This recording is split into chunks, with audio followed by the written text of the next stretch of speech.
Assalamualaikum warahmatullahi wabarakatuh. Perkenalkan, nama saya Susilo Wahyu Ramadan dari kelas PKI 2F NIM 201221191. Di sini saya akan membahas mengenai peranan penting zakat dalam Islam. Zakat artinya mensucikan. Zakat adalah bentuk sedekah kepada umat Islam yang diperlakukan dalam Islam sebagai kewajiban dalam beragama.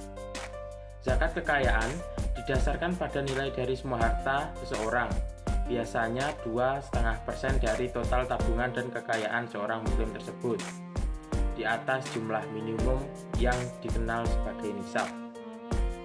Menurut doktrin Islam, jumlah yang terkumpul harus dibayarkan kepada orang miskin dan membutuhkan.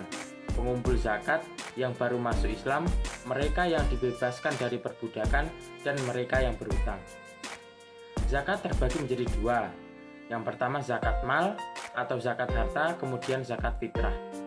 Zakat mal adalah zakat yang dikenakan atas segala jenis harta yang secara zat maupun substansi perolehannya tidak bertentangan dengan ketentuan agama.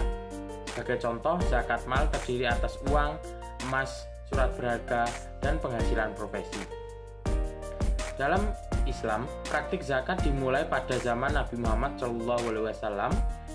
Pertama kali dikumpulkan pada hari pertama Muharram. Khalifah pertama, yaitu Abu Bakar As-Siddiq, diyakini oleh Muslim Sunni sebagai penerus Nabi Muhammad, adalah orang pertama yang menerapkan sistem wajib zakat.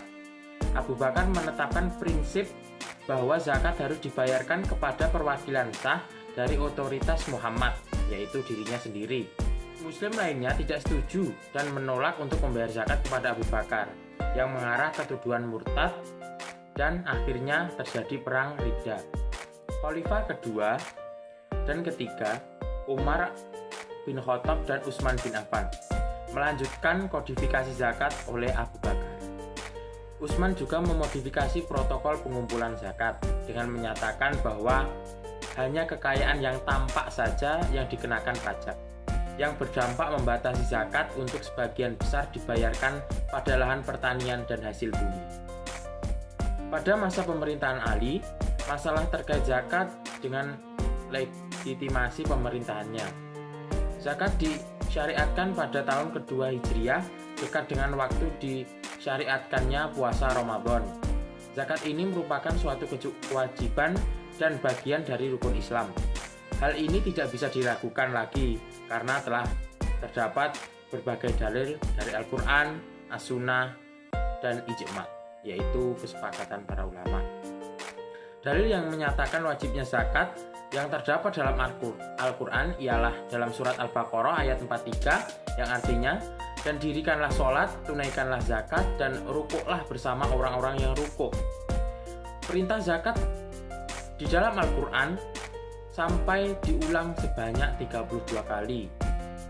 Mengapa diulang? Karena memang begitu penting zakat dalam Islam.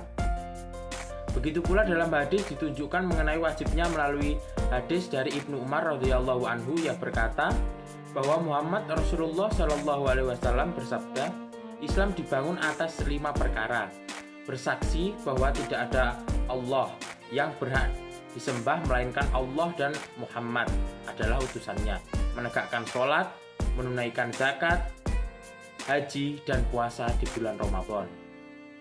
Adapun sabda Nabi ketika memerintahkan pada Muaz yang ingin berdakwah ke Yaman, jika mereka telah menaati engkau untuk mentauhidkan Allah dan menunaikan sholat, maka ajarilah mereka berzakat yang diwajibkan atas mereka, di mana zakat tersebut diambil dari orang-orang kaya di antara mereka dan kemudian disebar oleh orang miskin di antara mereka.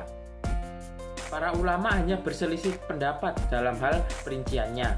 Adapun hukum asalnya telah disepakati bahwa zakat itu wajib, sehingga barang siapa yang mengingkarinya, ia dianggap kafir. Perlu kita ketahui bahwa istilah zakat dan sedekah dalam syariat Islam memiliki makna yang sama. Keduanya terbagi menjadi dua, yang pertama wajib dan kedua sunnah.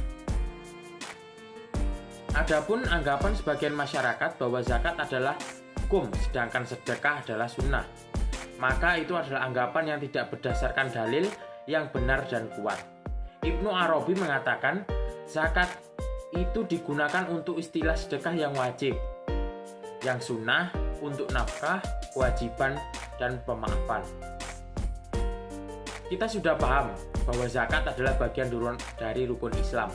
Para ulama bersepakat bahwa siapa yang menentang dan mengingkari kewajiban zakat, maka ia telah kafir dan murtad dari Islam.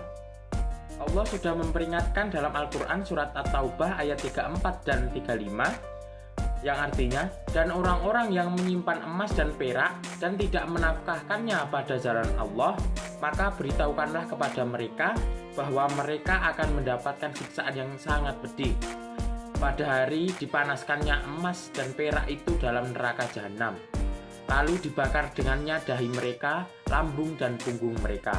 Lalu dikatakan kepada mereka, inilah harta bendamu yang kamu simpan untuk dirimu sendiri, maka rasakanlah sekarang akibatnya dari apa yang kamu simpan. Besarnya zakat yang harus dibayarkan oleh seorang individu bergantung pada jumlahnya uang dan jenis harta yang dimilikinya. Al-Quran tidak memberikan pedoman khusus tentang jenis zakat yang dapat dikenakan pajak berdasarkan zakat. Juga tidak menentukan persentase yang akan diberikan. Namun, dalam praktik yang lazim, jumlah zakat yang dibayarkan aset modal adalah 2,5%. Zakat juga dibayarkan untuk barang-barang pertanian, logam mulia, mineral, dan ternak dengan tarif bervariasi antara 2,5% dan 20%, tergantung pada jenis barangnya.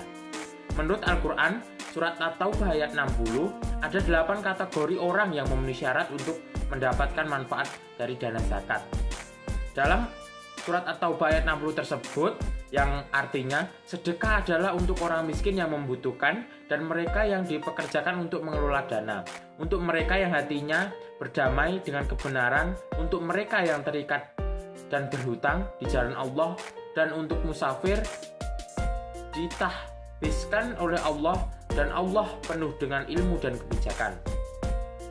Zakat dianggap oleh umat Islam sebagai bentuk kesalehan di mana seorang mengungkapkan kepeduliannya terhadap kesejahteraan sesama muslim, serta menjaga keharmonisan sosial antara yang kaya dan yang miskin.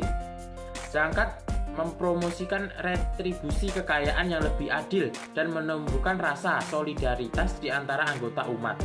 Pada tahun 2012, analisis keuangan Islam memperkirakan pengeluaran zakat tahunan melebihi 200 miliar US dollar per tahun, yang diperkirakan 15 kali lebih banyak dari yang disediakan oleh kantor PBB untuk koordinasi urusan kemanusiaan dibanding tahun sebelumnya. Sekitar seperempat dari dunia muslim terus hidup dengan 1,25 dolar sehari atau kurang, menurut laporan tahun 2012 PBB. Sementara laporan yang lebih baru menyebutkan hasil zakat Malaysia sebesar 0,1% dari PDB. Sekian yang dapat saya sampaikan. Apabila banyak kurangnya saya mohon maaf. Wassalamualaikum warahmatullahi wabarakatuh.